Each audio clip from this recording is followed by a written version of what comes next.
Thank you.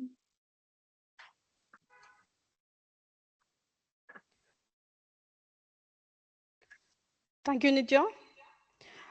I'm confident that this seminar will serve as a platform for meaningful dialogue, knowledge exchange, and collaboration, paving the way for substantial advancements in our educational practices. Once again, I warmly welcome you all and look forward to a productive and inspiring seminar. Thank you, everyone. Now, I would like to request and welcome Dr. J.V.R. Ravindra, Principal of VCE, to deliver the inaugural speech. Over to you, sir. Thank you very much. Am I audible? Yes, sir. Yeah. So thank you very much, respected dignitaries, uh, Professor, SS Manta sir. Sir, namaste, sir.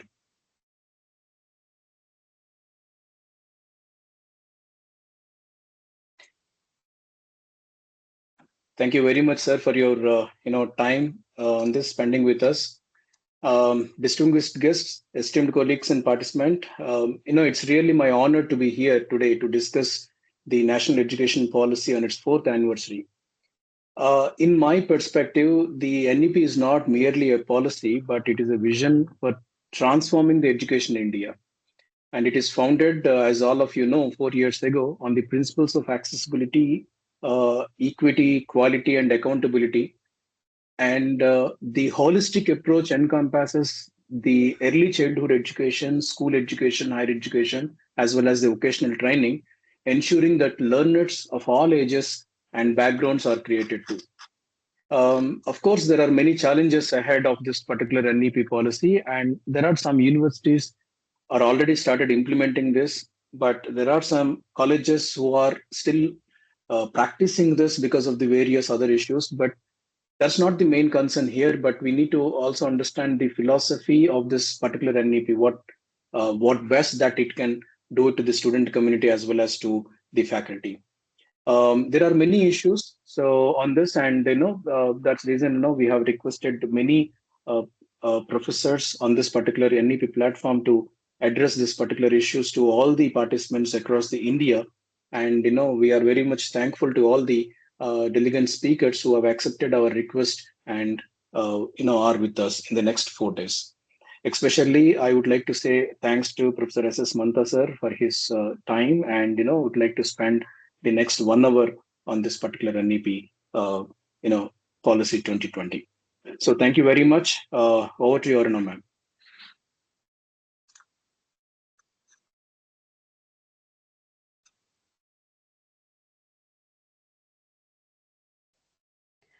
Thank you, sir, for your inaugural speech. Dr. J.V. Ravindra sir has been a great source of encouragement and support for us whenever we plan some events in the college. Thank you, sir. Thank you once again. Now, it is a privilege to have Dr. S.S. Mantha sir, former chairman of National Regulator ACTE, as the keynote speaker. Now, I would like to introduce the keynote speaker to the participants. Dr. S.S. Mantha, former chairman of National Regulator ACT, implemented several e-governance initiatives and facilitating regulations in a 6-year stint. Earlier a professor of robotics, control theory, and AI at VJTI, he now occupies the emeritus chair. He has more than 280 publications in national and international journals and conferences, besides authoring 3 books. He is the author of NVEQF, now renamed the National Skill Qualification Framework, NSQF. He was member of Karnataka Skill Development Authority and advisor to Government of Andhra Pradesh. He was also the Chancellor, KL University for 3 years. Currently, he is the CEO of Mahapreet Startup Knowledge Center, a subsidiary of Government of Maharashtra. He is also an adjunct professor at the National Institute of Advanced Studies, Bangalore, an emeritus professor at BJTI, and chairman of Technical Committee, National Cyber Safety and Security Standards, and IT expert for the government of Maharashtra. So now I shall request Professor S.S. Mantha sir kindly take over the session. Thank you, sir. Over to you, sir.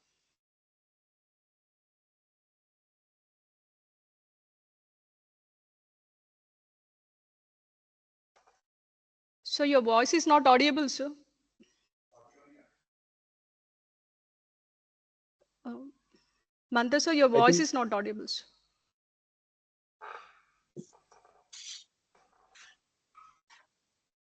no, sir, not audible, sir.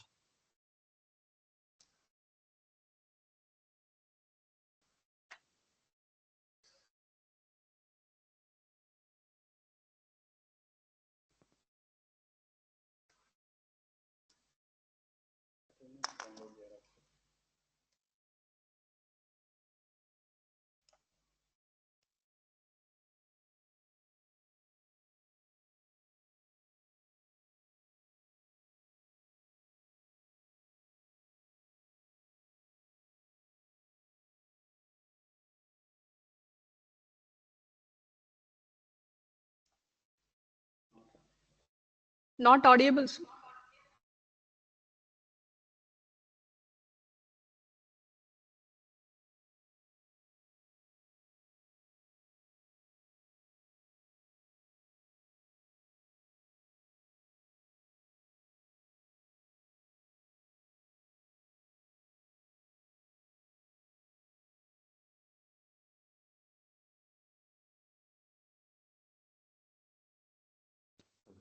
Hello. Yes, sir. Is Now that audible. audible? Yes, yes, sir. Now audible, sir. Yeah. Thank you, sir. So, first of all, thank you for the invitation, Principal Garu, and all the other um, faculty members. What I'll do is I'll share a presentation for you. Let me share this presentation.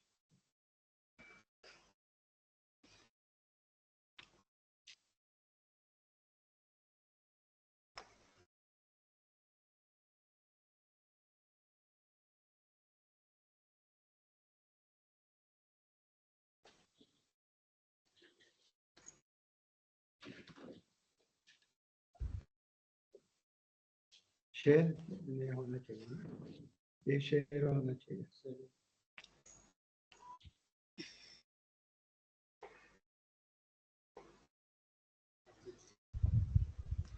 200 transfer the chip.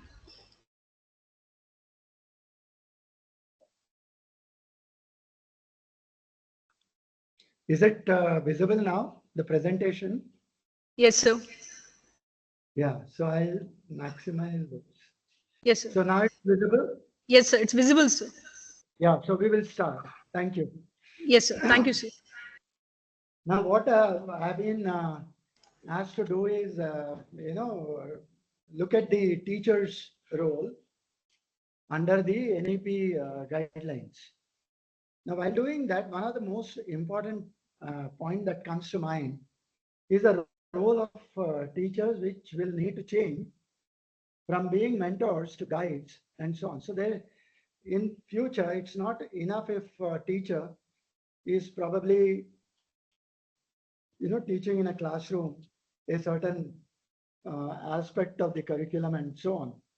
So therefore, there needs to be a transformation that's required from a teacher to being a mentor, helping out the students, and also being a guide, so that he should be led into understanding the concepts from wherever they are available. So it's a transformation that must happen from teacher to mentor to guide. Then, as far as the national education policy is concerned, there is a Rigveda,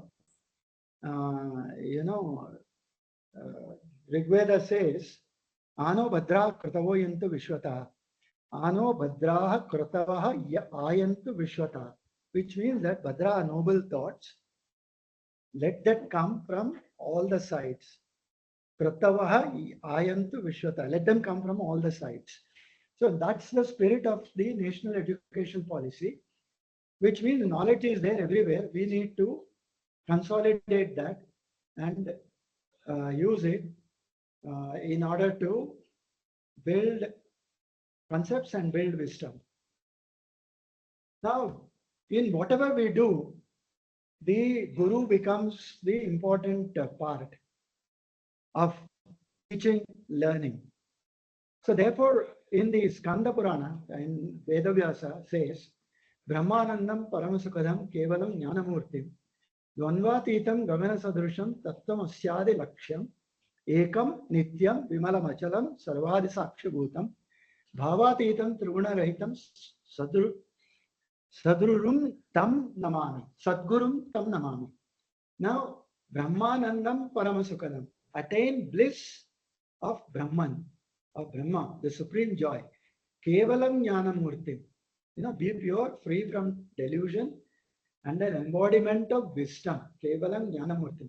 Dvandvatitam Gagana Sadrusham, be beyond the duality of the world. One should know the difference between the soul and the body. And it must be, the learning must be based in spirituality and Ekam Nityam Vimalamacharam Sarvadi Sakshibhutam. Attention is on I am that, be one with divinity, eternal, without impurities. Bhavatitam Triguna Rahitam Sadgurum Tam Namani. So be witness to everything beyond the mind, emotion, without the three gunas, Sattva, Rajasa, and Tamasa. Salutations to the Holy Guru. Now, this is the spirit of a teacher in the ancient times. Now, every aspect of this, understanding of a guru must also reflect in the new teaching pedagogies that we use.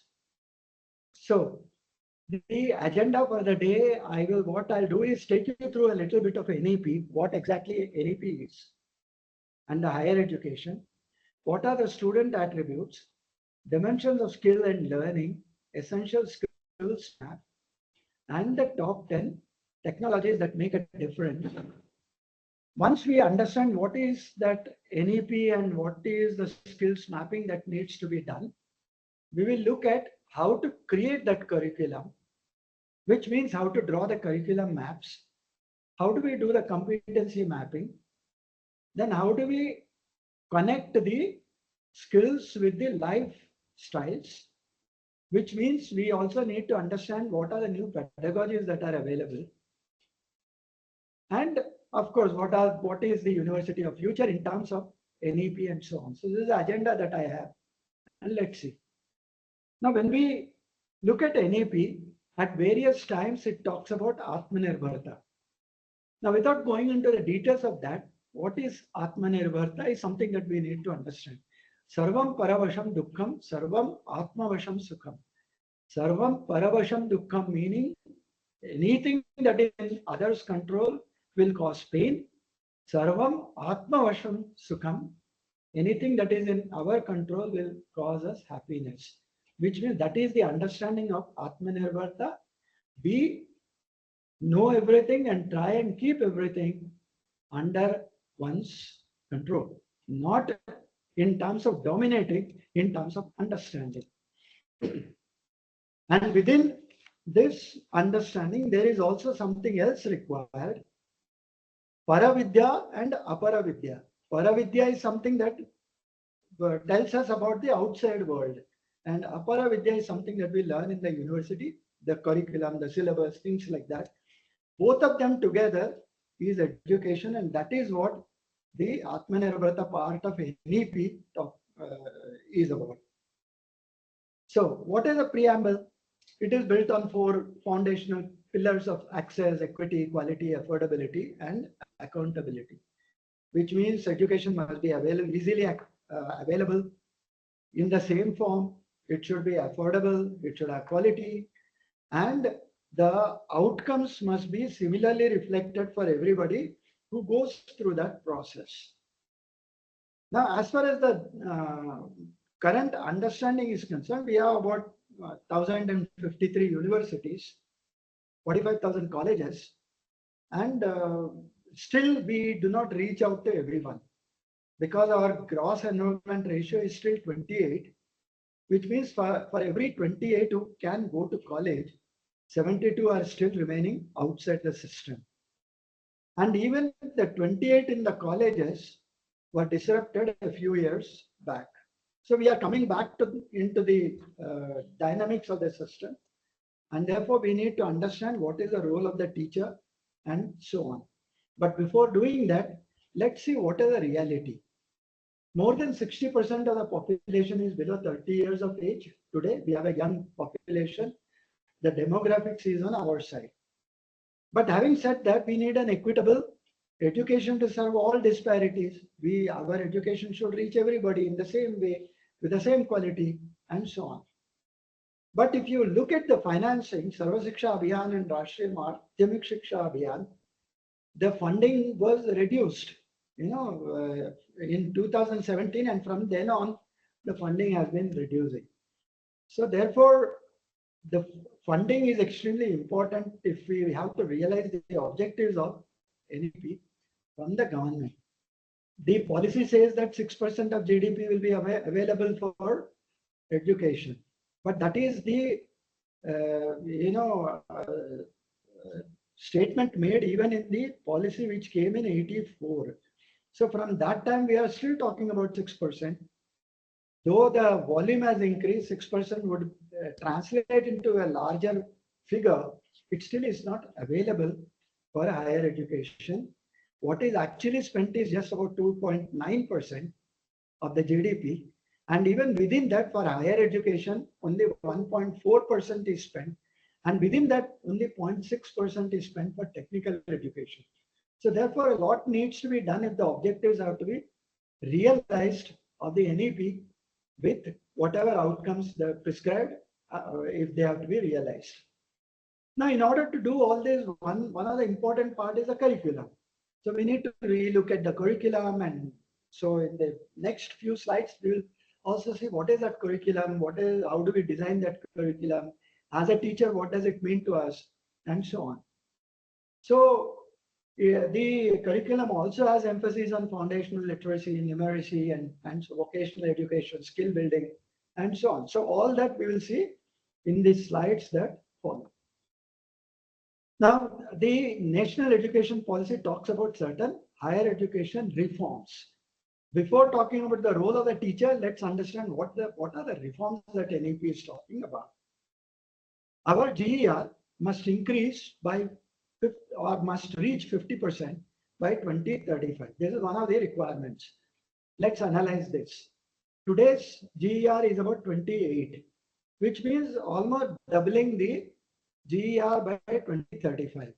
If we have to work around the brick and mortar system that we have today, then obviously what it means is we need double the amount of colleges, double the amount of universities. So our colleges, which are about 45,000, will need to become almost 90,000, and universities, which are about 1,053, will have to become 2,100 and so on by 2035, which is just not possible.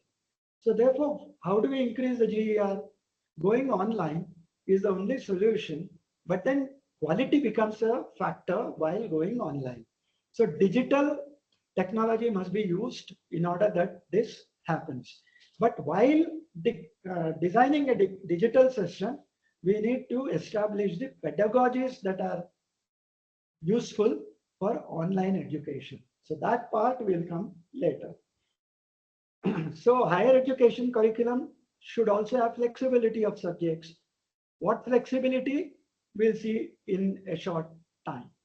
Multiple entry and exit, which means after first year, I drop out, I go out, come back whenever I want, and the system must facilitate that. So if I have a 4-year program, and if a student chooses to drop out after second year, he should be allowed to do so.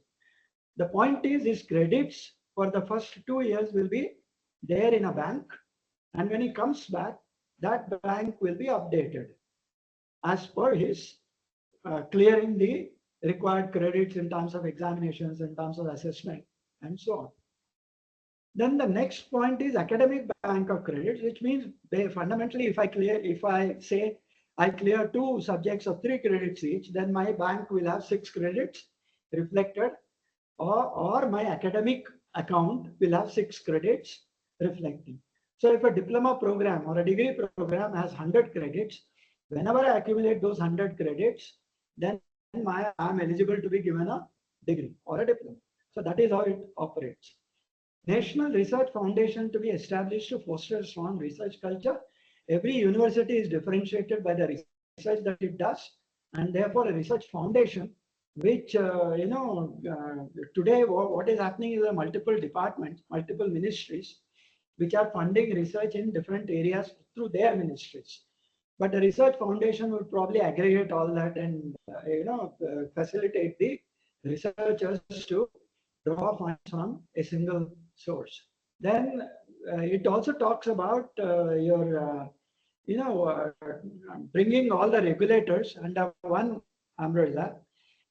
In a way, it is good in terms of people not having a a confusion of where to go, which regulator will regulate, and so on. But having said that, every education system has grown multiple times in the last 3-4 decades, and therefore treatment of each discipline is also required, and therefore you need a separate regulator for that. So I have given you both the sides. Now, probably what will happen is in the Higher Education Council, there will be different verticals looking at different disciplines and so on. It also talks about removal of the affiliation system in the next 15 years with graded autonomy, and it's a very good policy matter which should happen. Then increase use of technology with equity, National Education Technology Forum to be created, and so on. So these are all good suggestions which are part of the national education policy. But like I said, there is nothing to comment adversely on the policy.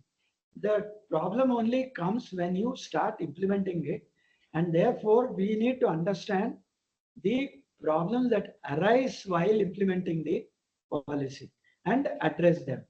And in that part, teachers and their role becomes extremely important if the NEP has to be successful. Now we are talking of reforming education. What is the necessity to reform education? Paropakarathartham idam buddhi brahmajnanartham jivanam. Paropakarathartham idam buddhi. This intellect, idam buddhi, is for helping others. Paropakarathartham. And brahmajnanartham jivanam. This life jivanam is for gaining supreme knowledge. Now within NEP, the teachers must understand that their teaching is a selfless job, and they must adhere to the tenet that paropakarathartham idam buddhi. My intellect is to provide education to others, and my life is to gain knowledge. Now that's the teacher's role in the NEP. Now, having said that, there are a lot of student attributes which are required. One is critical thinking, creativity, scientific temper, communication, collaboration, multilingualism, problem solving, ethics, social responsibility, digital literacy, and cognitive flexibility.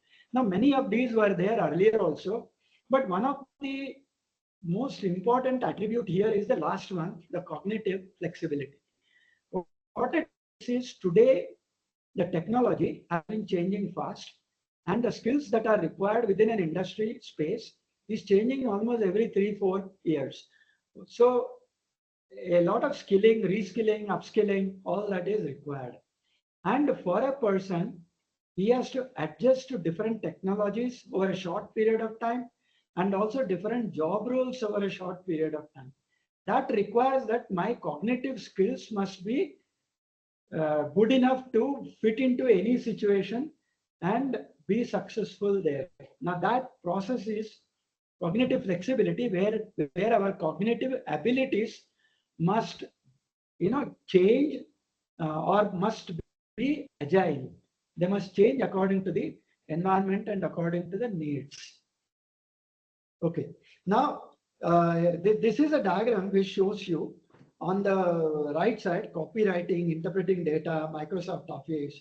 On the left side, you will see critical thinking, spoken languages, communication skills. This is essentially talking about the left side and the right side of the brain.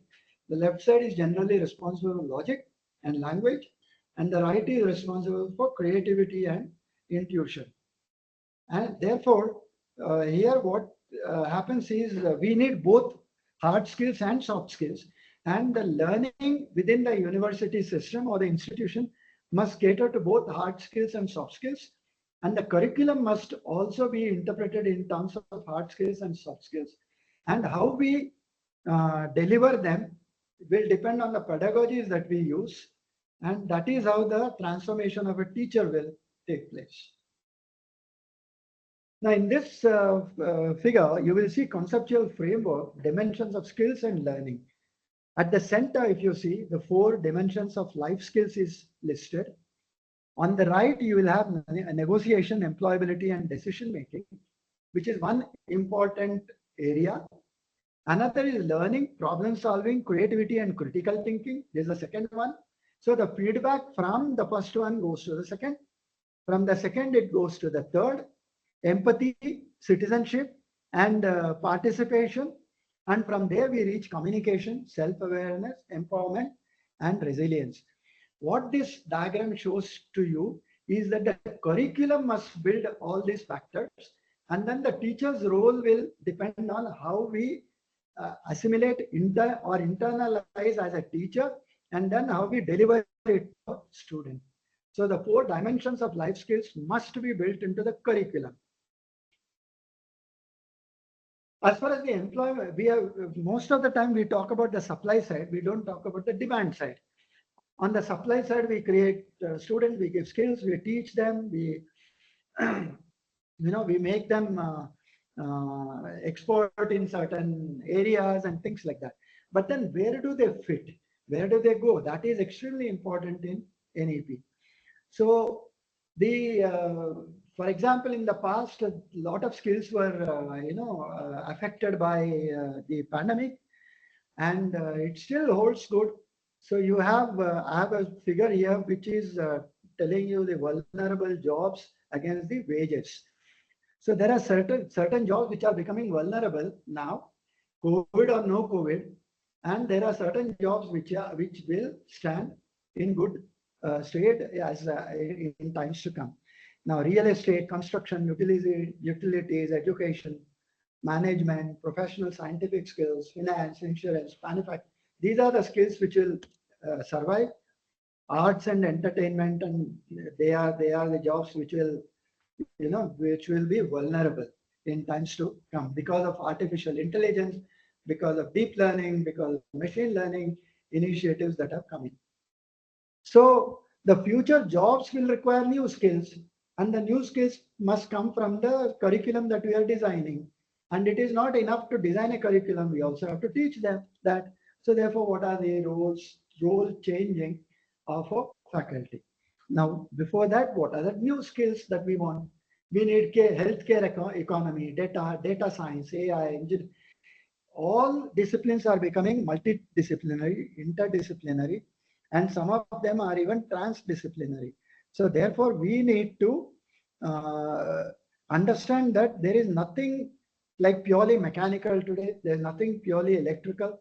All disciplines are overlapping, and therefore we need data, AI, cloud computing, product development, marketing, content development, culture, green technology, going around all the disciplines. So these become in some way, an important aspect of the new curriculum design.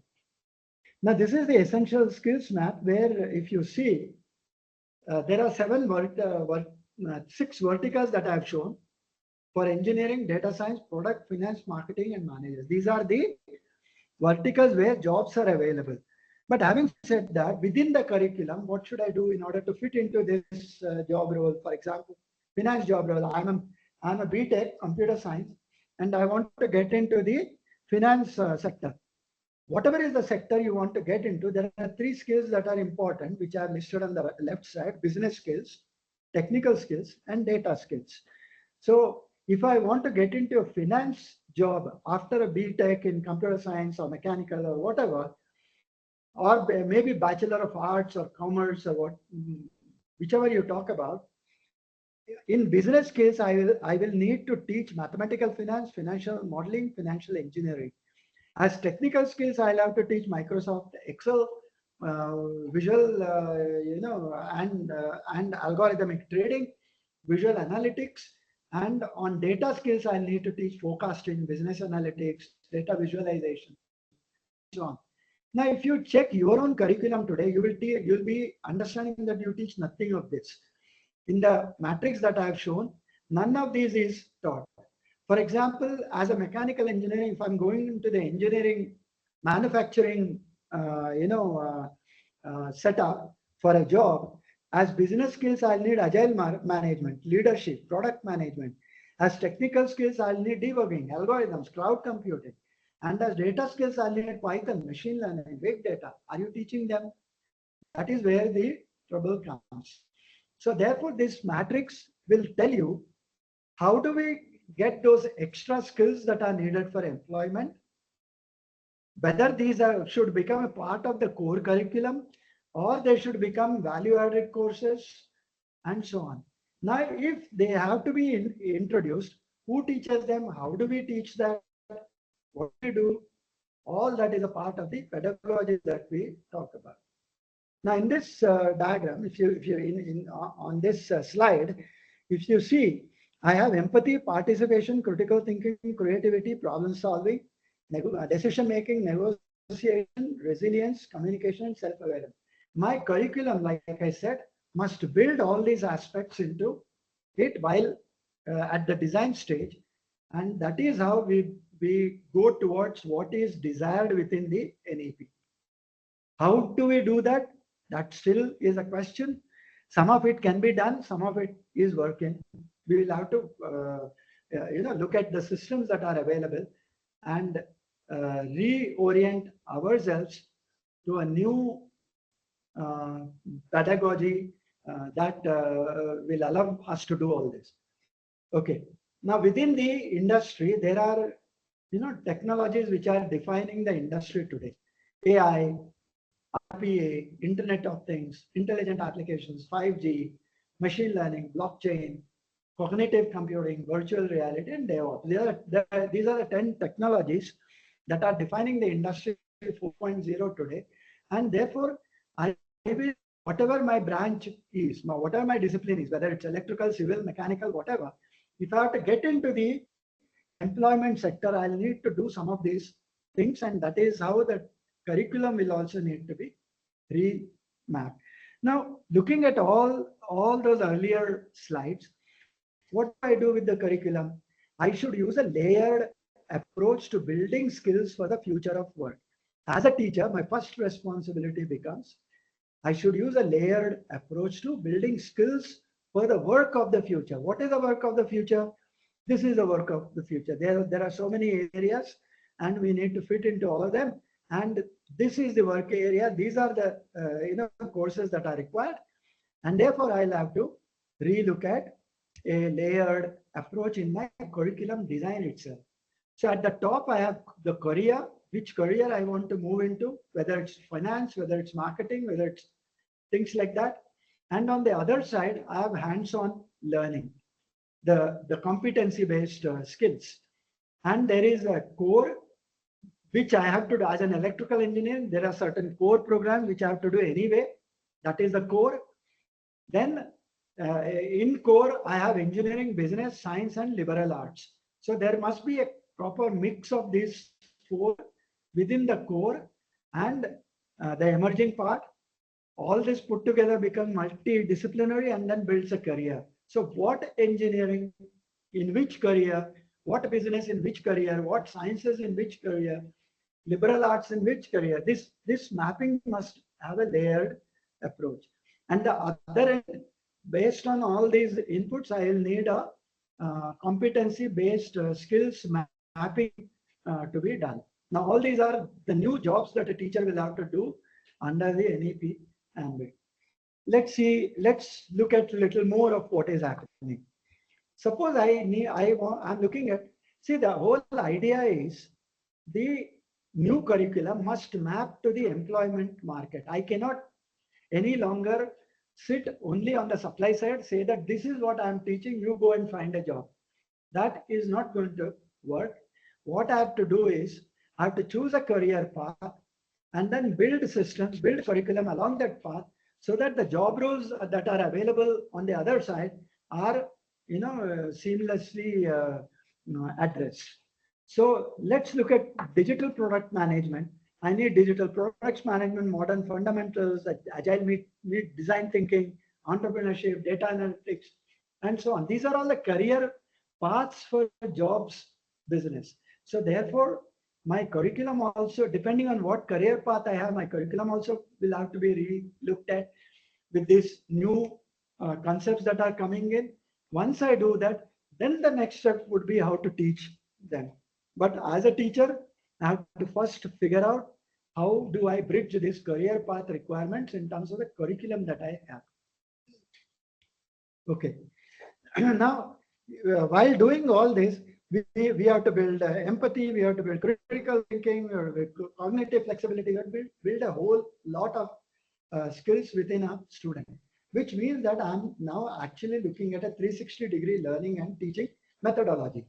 So I have to give an immersive and personalized learning experience, which means I will need to use a lot of technology, a learning management system which maps me as I progress in my learning activities.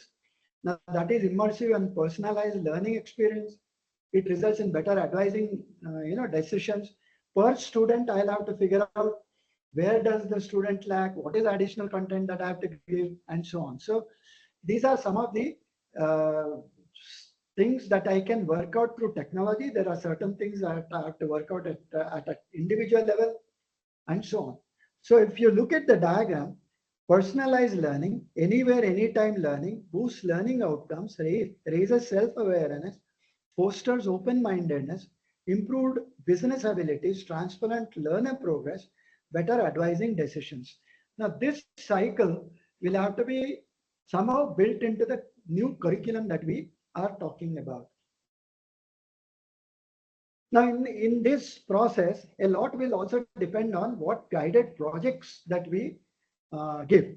So in the product management area, product life cycle, then analyzing market attractiveness using, creativity, creating budget in labor. These are financial issues. So therefore, the idea is depending on what discipline I have, what is the career path I have chosen, what are the guided projects that I can provide. So there are several ways of designing guided projects, and they must be built into the curriculum, like you build internship into the curriculum. One way of looking at this is you provide properly thought out internship where these guided projects becomes a part of that internship. So these are some of the new ideas that we have. It's not necessary that we are talking only about engineering. We also have chemistry, mathematics, biology. I'll just show you one part of the slide here. Look at chemistry.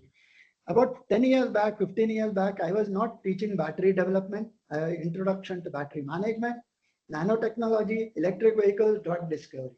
Today, in terms of career path, in terms of job roles, in a chemistry-based subject, even into an engineer, we'll have to necessarily talk about battery management, battery development, nanotechnology, what kind of chemistry is required in order to preserve and maintain the battery quality, then drug discoveries, and so on.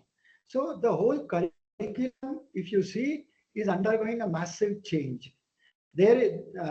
Mathematics again is not the conventional mathematics that we should rely upon, as probably I have learned mathematics from Erwin Kreyszig. There were a lot of components of engineering mathematics, as we used to call that. But there was no data science, there was no decision science, business intelligence, forecasting at that time. Today, the job roles demand this, the career pathways demand this. So therefore, my mathematics coursework, even into my engineering students, must include data science, must include decision science, business intelligence, forecasting, and so on. Then we also need some foundation subjects, we need some electives, and we need some hands-on projects. So data-driven decision making is extremely important. As far as electives are concerned, we can look at the industry to which a person is being trained, look at what kind of electives are required. As far as hands-on projects are concerned, data visualization, leveraging real-time analysis, these are some of the important things to make a pitch to a good employment. So even if you have an agricultural science, people may say, how do we map every single discipline? Now here I have a very different discipline, agriculture, and even in that you can use a lot of technology. In fact, people are using a lot of technology and the curriculum will need to be accordingly modified. So data analysis, machine learning, price transparency and data analysis platforms, imaging, AI to mentor, crop quality, precision agriculture, supply chain tech, insights on weather and soil health, data and insights to guide resource use. So every single block that I've shown in this slide talks of technology. And therefore, unless within the agriculture curriculum, if I don't include all this, I have no chance of placing my students. So first step that we understand as a role of a teacher is to look at the curriculum closely, change the curriculum as per the industry, job role requirements, which means I need to understand what the industry is, what are the job roles available there, what are the skill sets required there, and go backwards and look at what curriculum is required to in order to build those skill levels. Now, having done all that, let's look at the curriculum. How do we draw the curriculum? How do we make the curriculum, right? So curriculum is an academic plan. I suppose I'm audible and visible. Is that right? Yes, sir. You're audible, sir. Yeah, thank you. So Yes, sir. Sir, one request, sir. Yeah. Sir, on the screen, you can hide this one, sir. This one. On the screen. You want me to hide people? Not people, sir. This sharing screen dialog box we can hide, sir. Yeah, Yes, sir. okay, Now it's sure. okay, sir. Now it's fine. Yeah, sure. Thank you, sir. So, Thank yeah, thank you. So as far as the curriculum is concerned, curriculum is an academic plan.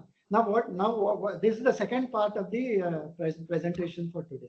The first part talked about the curriculum, its connect with the demand side, and what kind of interventions we have to do in terms of building curriculum for competency-based skills which fit into certain job roles in different employment sectors. That was the first part. So therefore, we need to really look at what kind of skill sets are required. Having done all that, how do we build the curriculum? Curriculum is an academic plan and the purpose is student learning. So content is important, sequence is important, instructional methods are important, instructional resources are important, and evaluation approaches are important. And how do we put all that together in order to build a synergy around the curriculum so that the new curriculum doesn't look disjointed. There is an intended curriculum and there is an achieved curriculum. Intended curriculum is the documented official plan of what all you want to do. And the achieved curriculum will have some gaps. You may not be able to achieve certain parts of what you're talking about. And therefore, what is that gap? And then assessment helps in better understanding the alignment between an intended and achieved curriculum. That's the assessment part. So we need to go stepwise in order to build our curriculum. Now let's see what happens next. Now what is the purpose of these goals and objectives are the general intent, like I said, intended purpose. There are learning outcomes. learning outcomes and competencies describe specific measurable skills. You should be able to measure the skill. That's extremely important. It's not saying that I've given you a skill and if you are able to perform, you have the skill. So we should be able to measure that skill, knowledge or attitudes that learners will have achieved through the education program. And the term outcome is used to describe the level of proficiency. If I say that I know data science, what level of data science do I know? What level of problem solving can I do? That is important and that should be measurable. What we do in the universities is mostly give a 3-hour question paper at the end of the semester and assess him on data science. And if somebody gets 70% marks, then we say he has a 70% proficiency, which may not be true. So therefore, the whole assessment system must change now in order to find a level of proficiency, and that can be done by problem solving.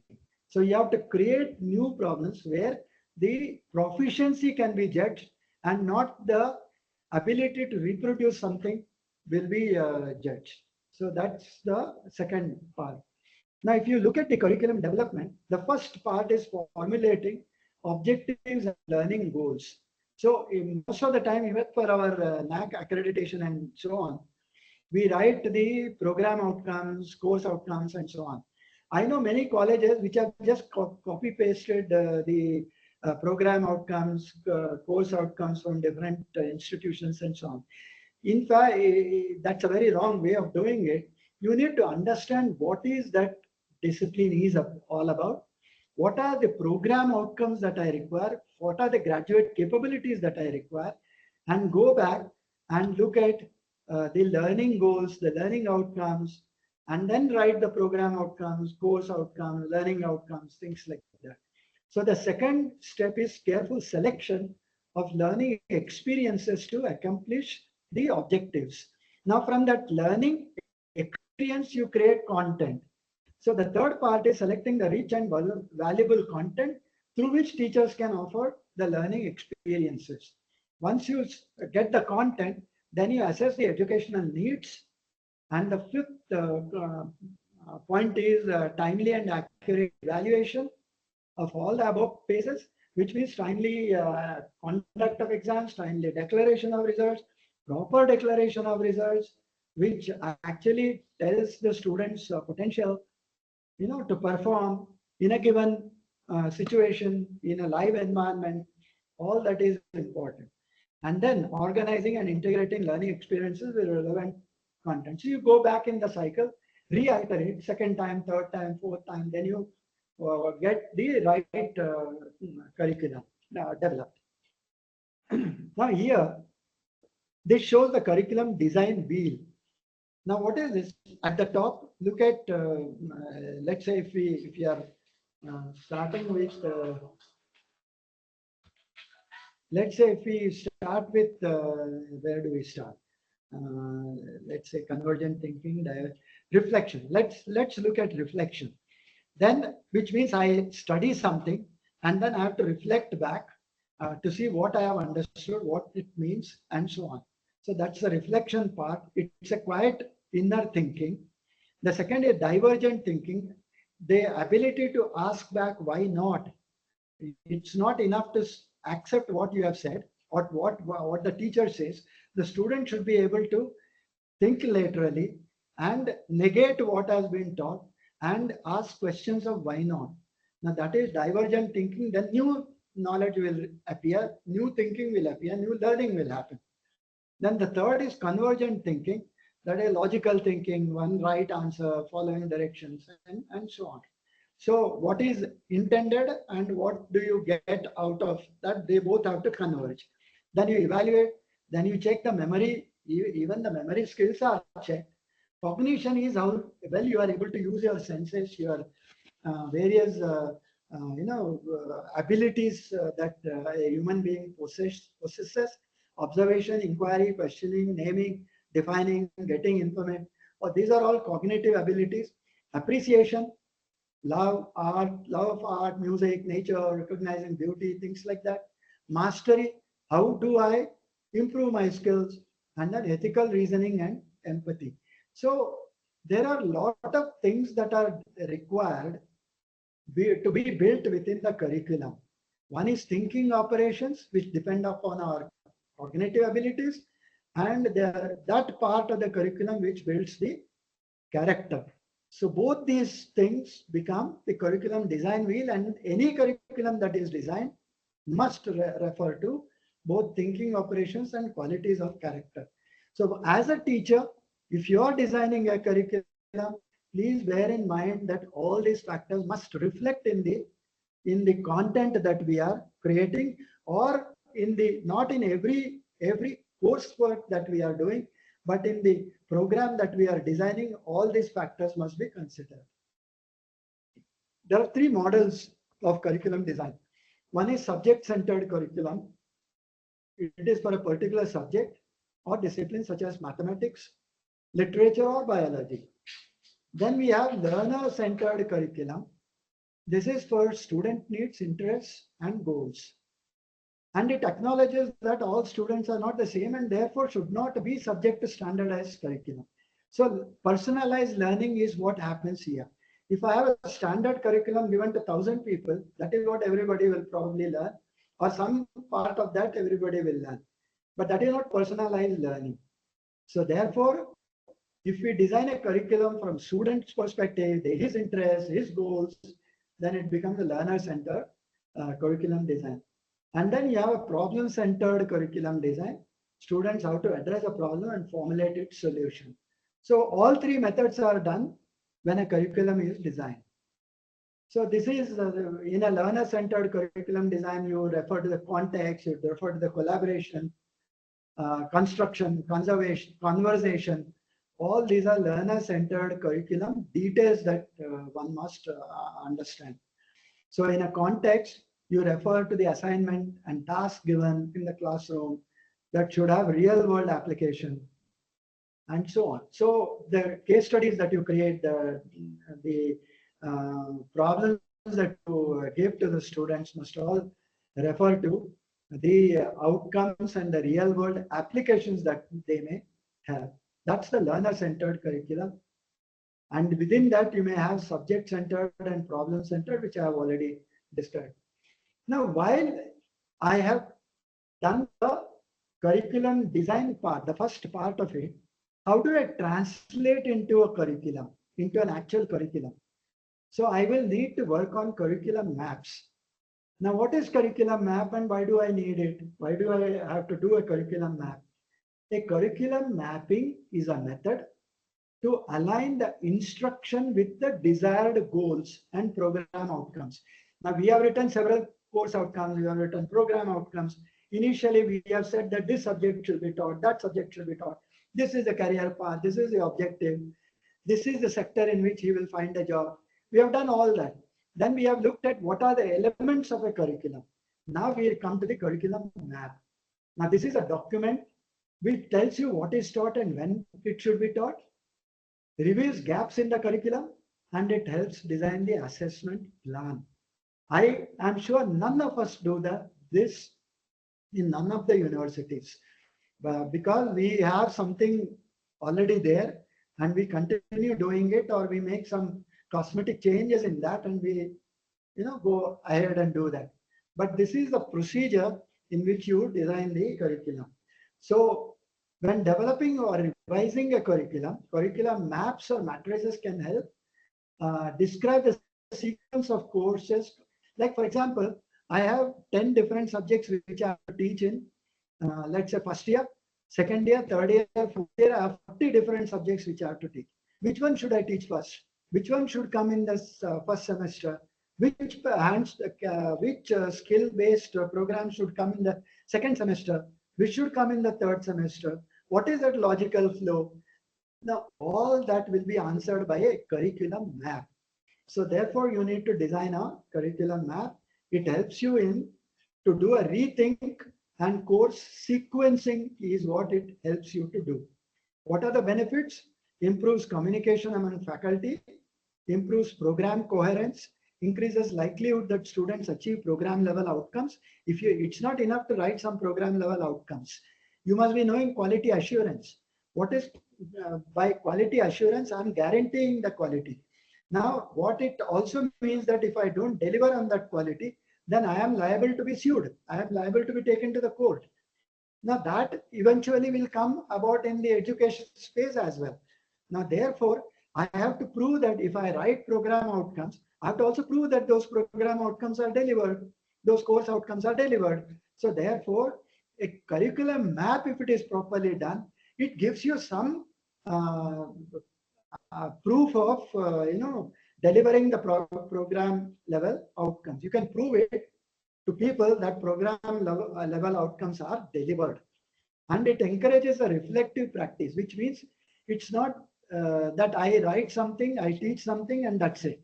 I have to go back and figure out what have I taught, and how has the student received it, and whether I can go back and improve it based on his feedback, things like that. Whether I can reflect on what I am doing.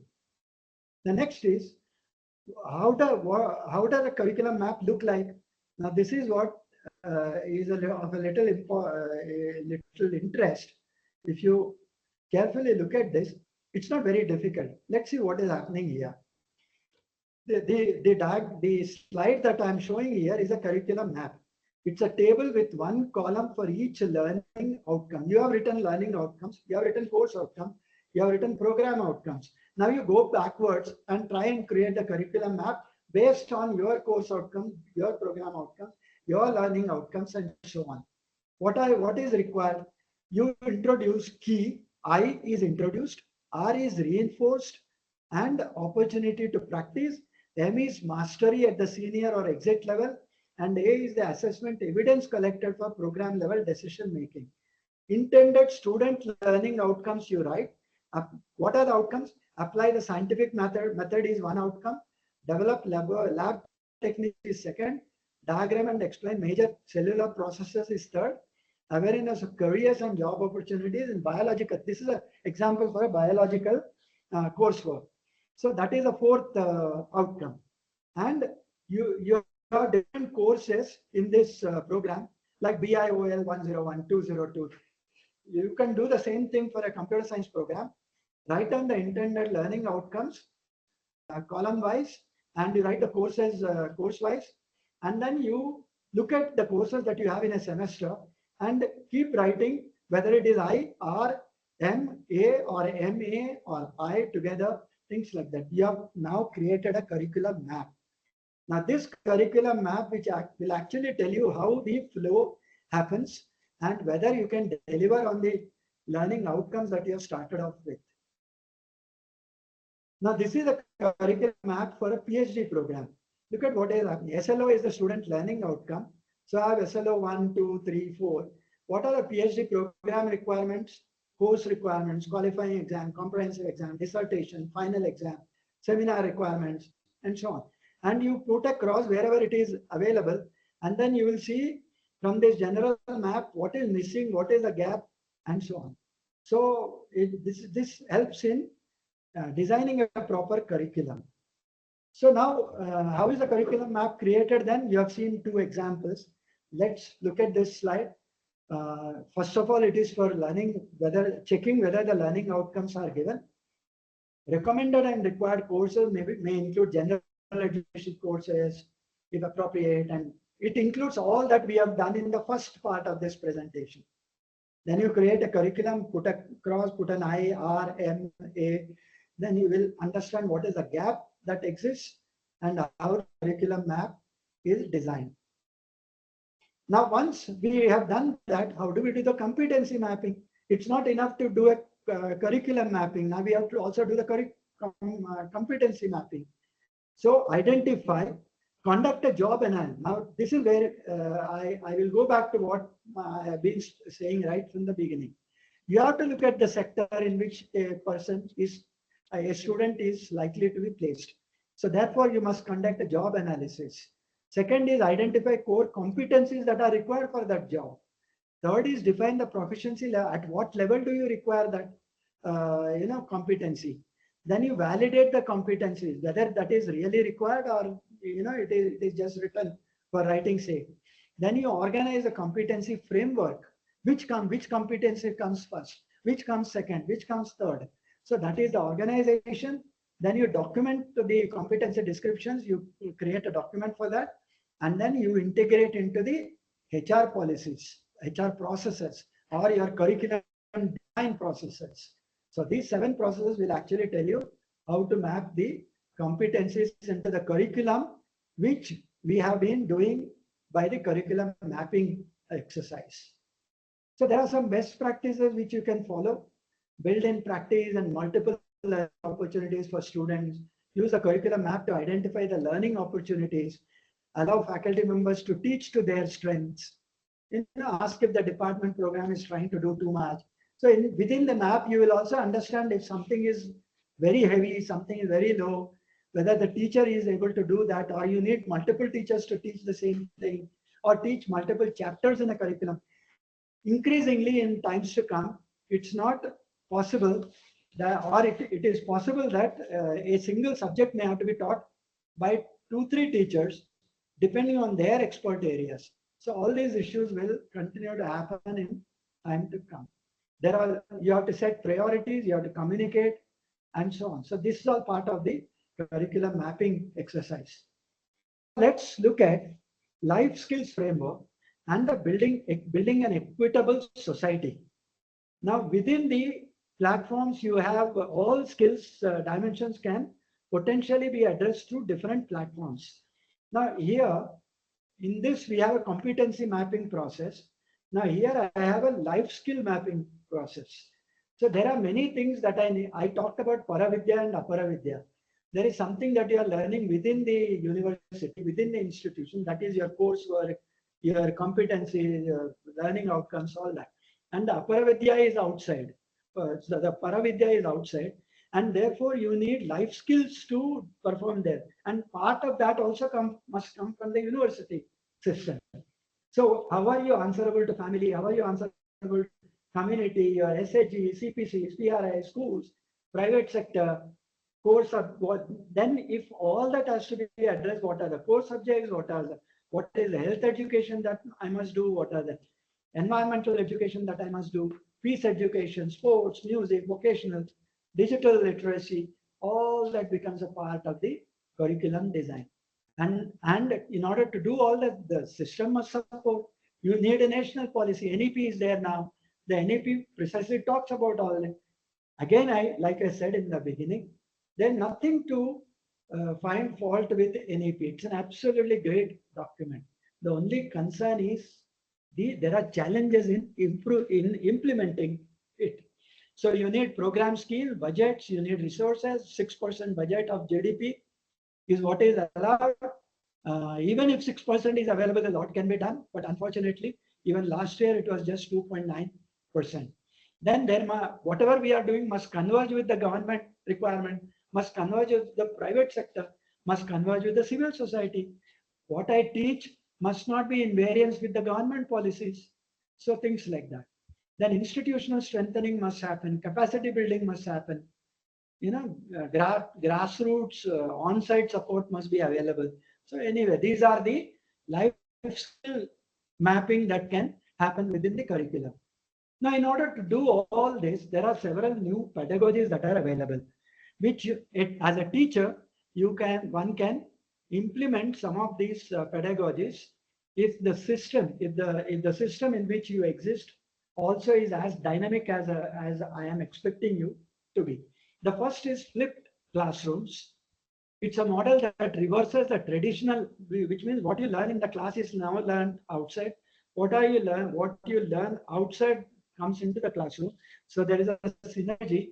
There's a group dynamics that exists, and a flipped classroom will work only when the synergy exists between the two groups. This approach allows students to engage with the material at their own pace, while class time is used for interactive hands-on learning activities. So it's a question of practice coming into the class and the theory going outside, something like that. Then the project-based learning is some universities are already doing it. The internship is one way of creating a project-based learning, but then it is successful only when internships are properly, thoughtfully done, not in the way many universities are implementing internships in their place. So project-based learning is extremely important part of a new pedagogy. Then gamification, like for example, there are children who spend hours and hours playing a game, but you give them an educational video, they will run away in 5 minutes or even lesser than that. So what is the problem? So what is it that makes them watch a game or play a game and not learn some concepts in physics or mathematics or whatever? So therefore, you need to understand what is game theory.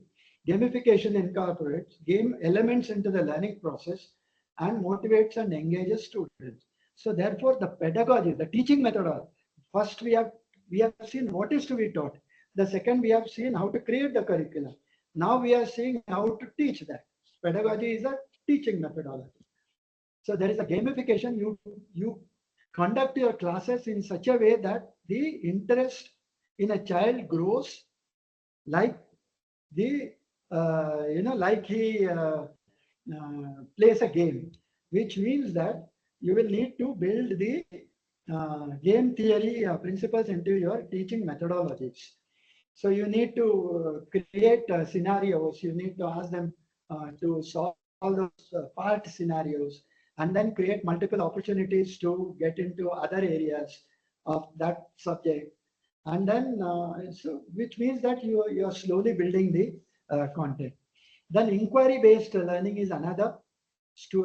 Focuses on student. There are hardly any question answer that happens in a classroom in our universities. The teacher teaches, the student listens, and at the end of 45, 50 minutes, attendance and the lecture is over.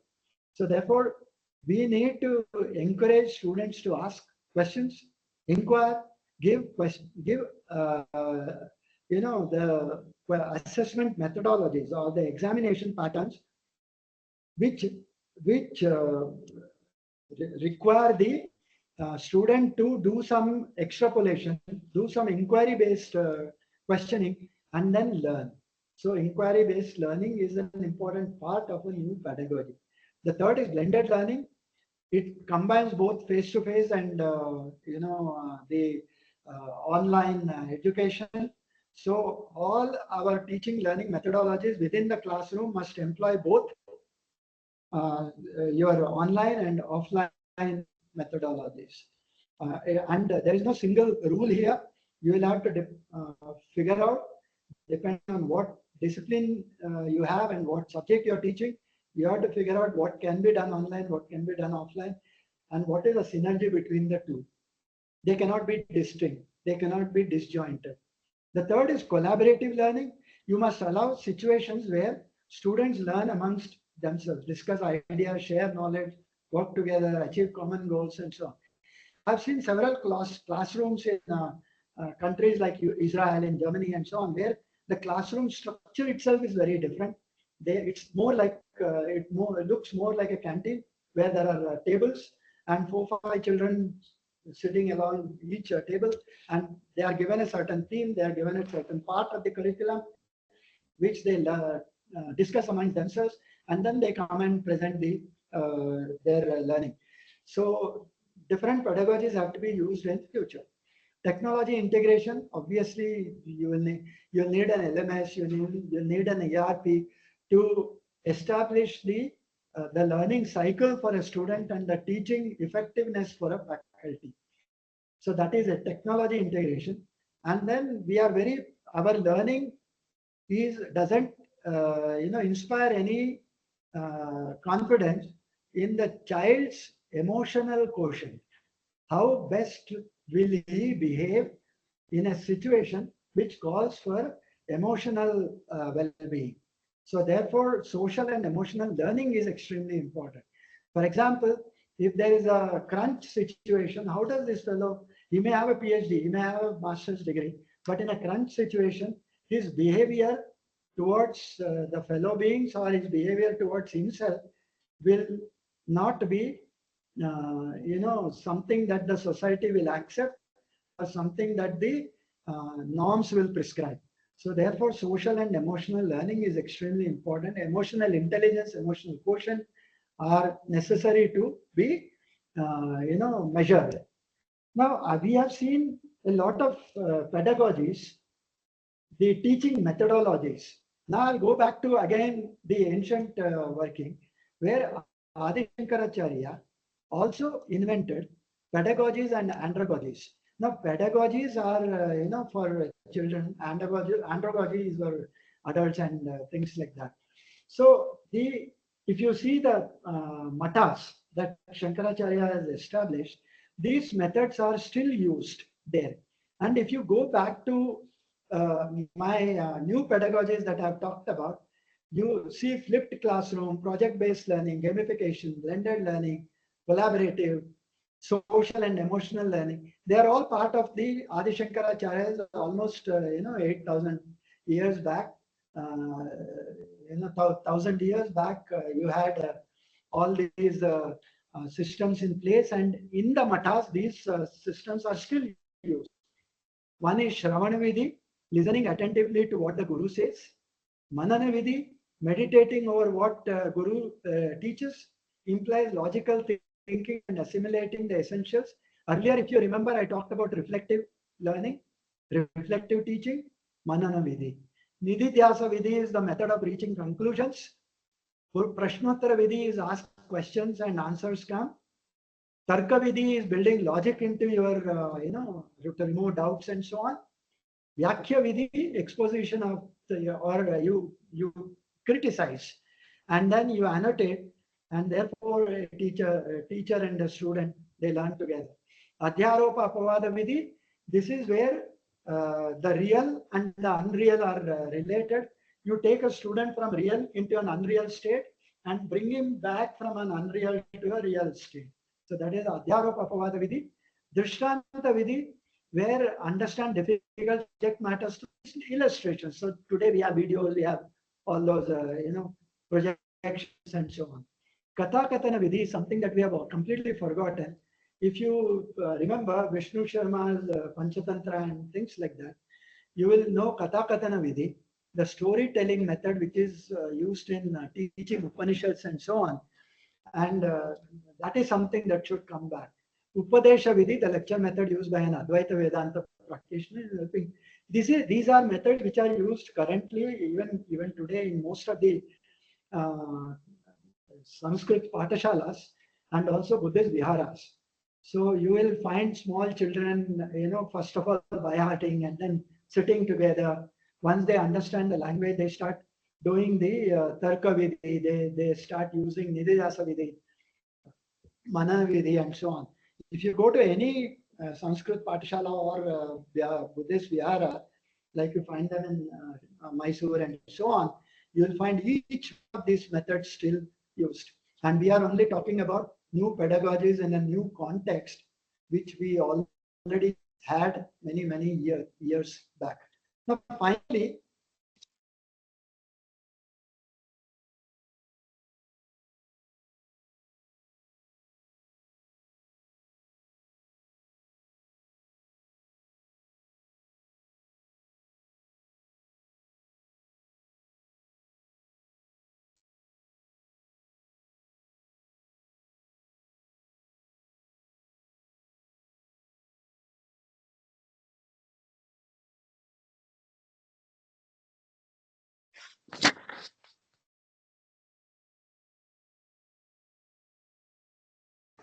S- Excuse me, sir. It's not audible, sir. Your voice is not audible, sir.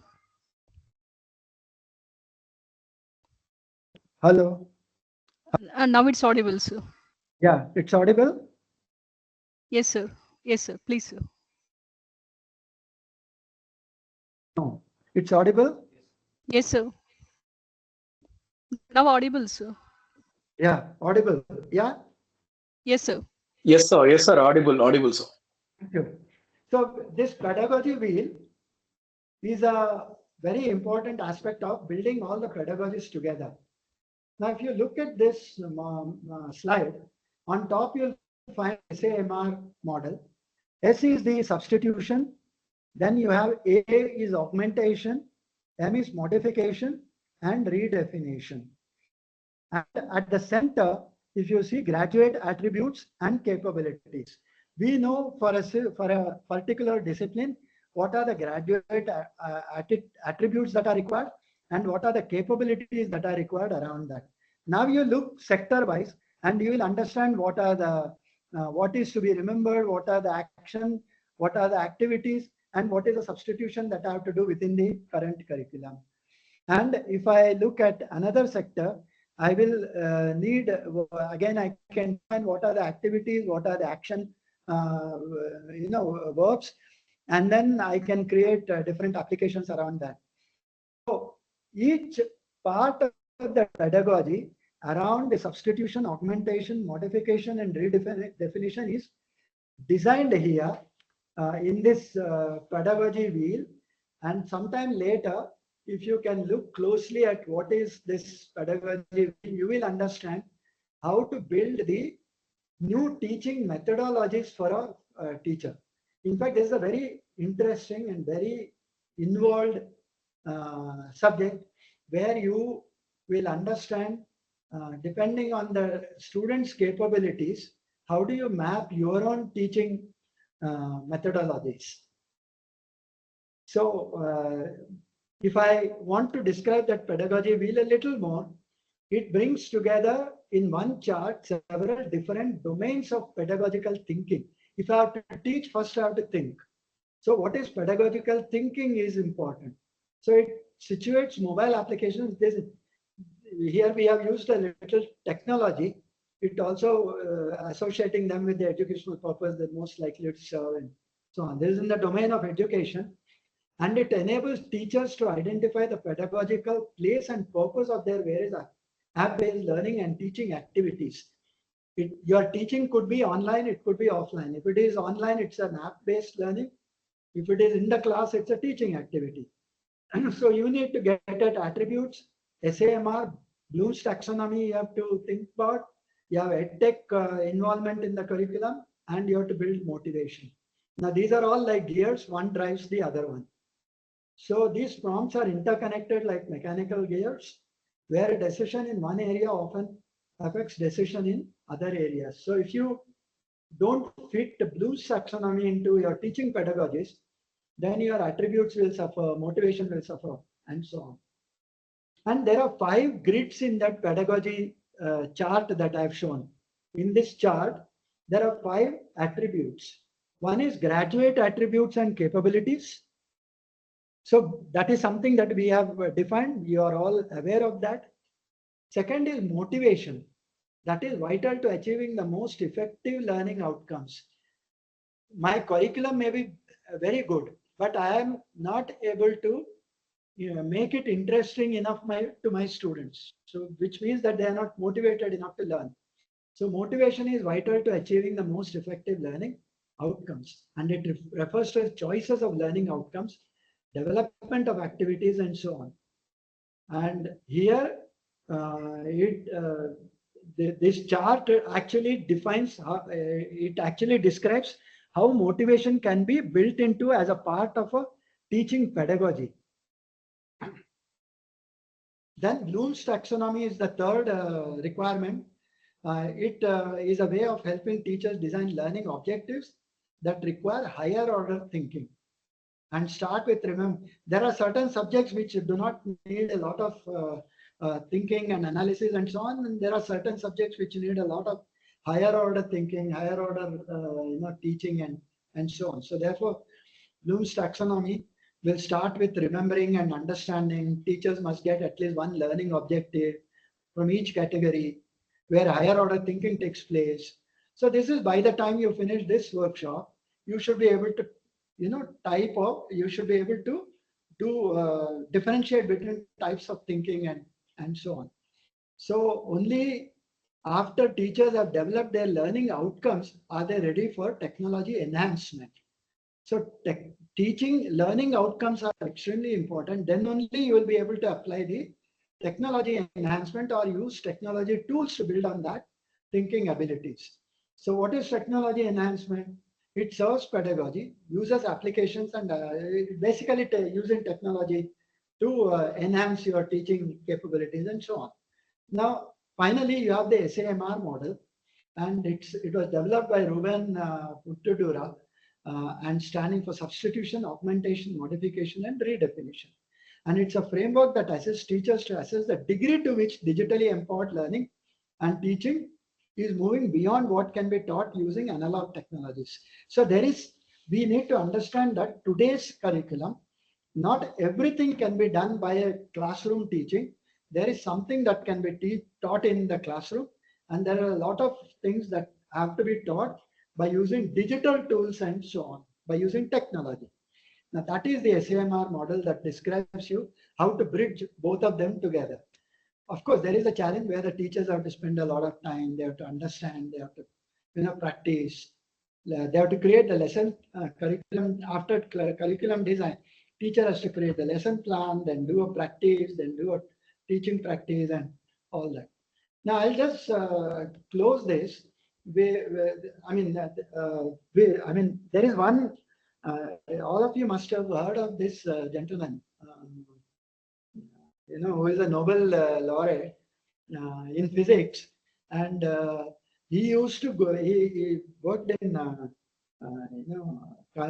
here Cornell University, and he used to go and practice his lectures in a hall, in the town hall, and go to the classrooms even after being a Nobel laureate. So it's a very, teaching is a very involved subject. Now, having said that, what is the future? Eventually, you will need industry to become a part of the university system. So the research part should move into the industry.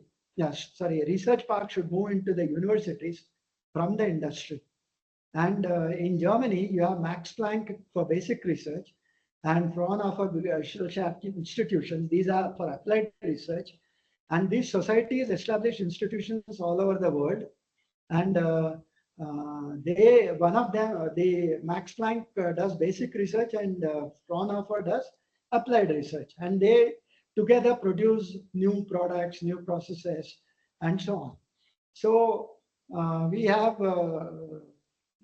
moving towards that initiative, and somewhere we need to remodel our universities into also having an industry partners on the campus to coexist, and then handhold the teachers, handhold the faculty, and help in promoting consultancy, promoting new products, new processes, and so on. So that's the new part of it.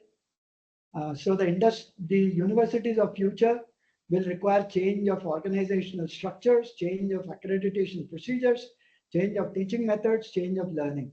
The last two pertain to the teachers, and that's where the problem comes, and problems will need to be analyzed. So new teaching concepts, new teaching infrastructures, digital rights management, massive versus personalized learning, new learning infrastructure, increased computing capacities, how they can be used, how they can be mobilized, and so on, and shift from presence learning to distance learning.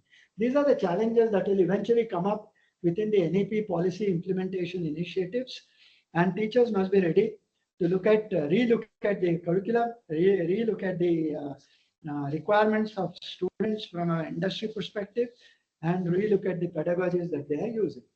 So NEP finally talks about leadership.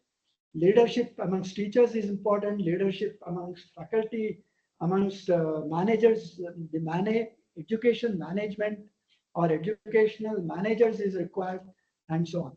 Jiveshu karunacha api maitri teshu vidhiyatam. Be compassionate and friendly to all living beings. Now that is the good leaders' qualities. And nishchitva yah prakramate nanta vasati karmana avandhyakalo vashyatma savai pandita uchate, whose endeavors are preceded by a firm commitment. Nishchitva yah prakramate, who does not take long rests before the task is completed. Be on the job. Anta vasati karmana, who does not waste time and who has control over his mind, is a leader. Avandya kalo pashyatma savai pandita uchyate. And one who gets the work done with all the force like a lion, is a leader. Simha vatsar vegena pathantyarthe kilarthinaha. Those who intend to get work done, cause them. Simha vatsa vegena patantyarthe kilarthinaha. Those task with all possible speed like a lion. Now that's the thing. So in future we will have AI-enabled universities, and that's the end of my lecture. You can reach me at all. I'm there all over the place. I'm also there on a YouTube channel. If anyone is interested, you can always subscribe. And that's it. That's what I have for you this today. And I will stop sharing, or maybe if you have questions, we will take them. Thank you. Yeah. Participants, any questions? Participants, any questions, please raise your hand. No questions.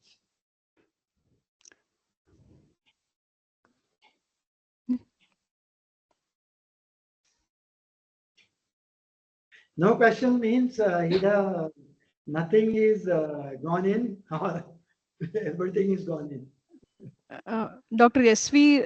Ranganayak, sir. Sir, please unmute and talk, sir. I have to unmute. Yeah. Yeah, please. Sir. Yeah. Hello. Is it audible, sir? Yes. Yeah. So talk is very informative, sir. But here there is no policy is taken by the government for implementation of NEP. But as per my knowledge, some universities in some states are implementing a part of it. Some are not implemented yet. So in this contest, is there any milestones or target given to implement this NEP in all these states, in all universities uniformly? See, first of all, NEP has been adopted by the government of India. So it becomes imperative that every university, every institution implements it in their place. That's the first part. So, and education is also in the concurrent list.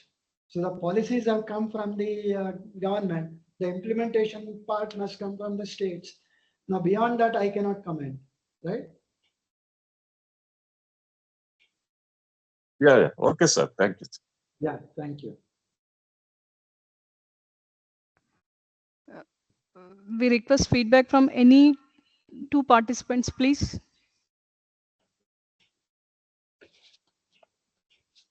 Something. Hello.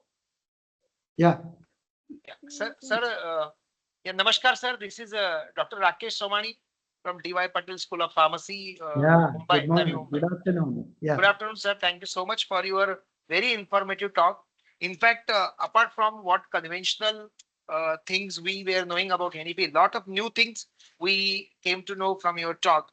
I just wanted to know about this pedagogy wheel, what you mentioned, because there are a lot of things, into it.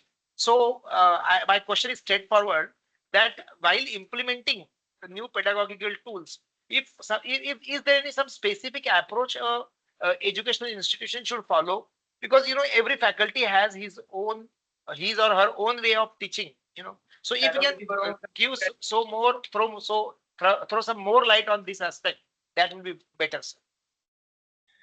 See, my simple, your question has a, you know, it requires an answer that will require a lot of thinking.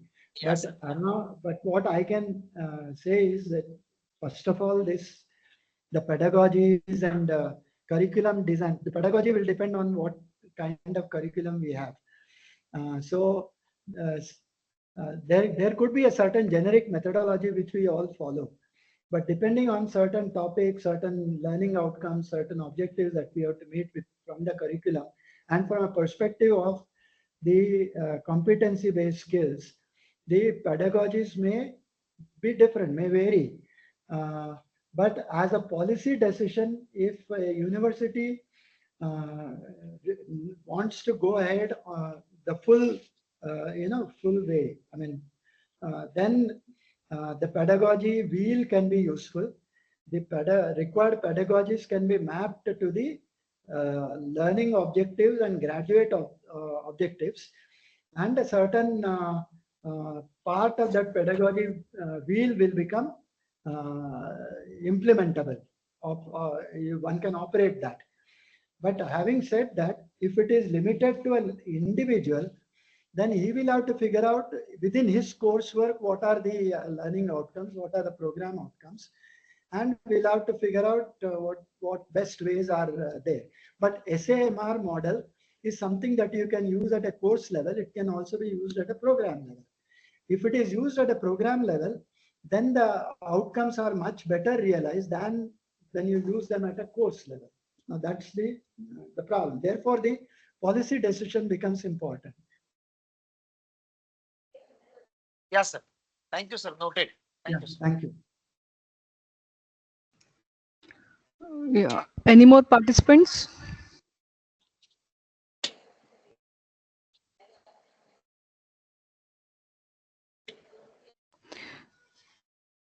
Okay.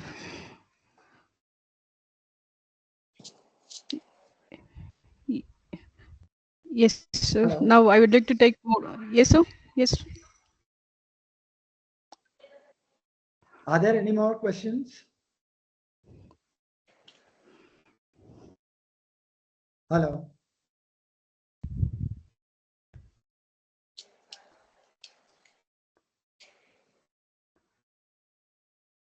Hello.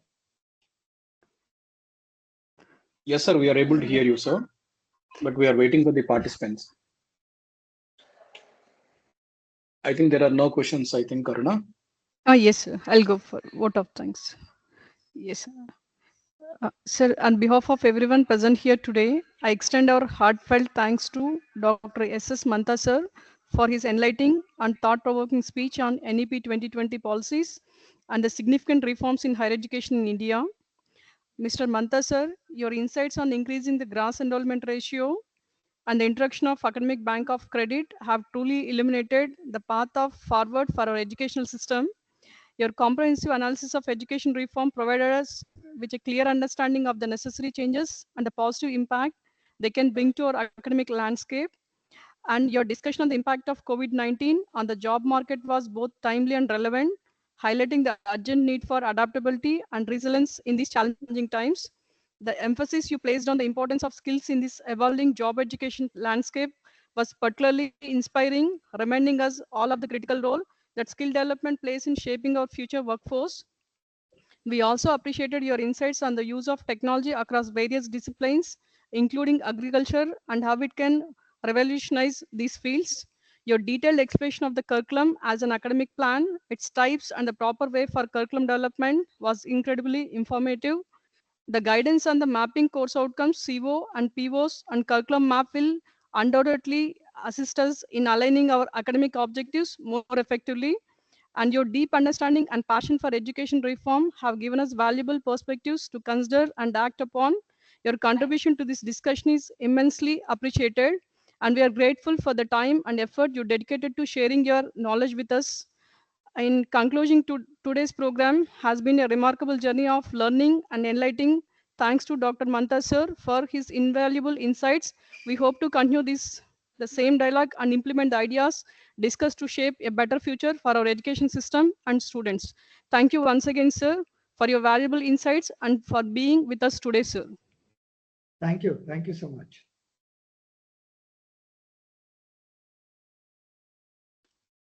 Thank you, sir. Yeah, so we leave. Yes, sir. Thank you, sir.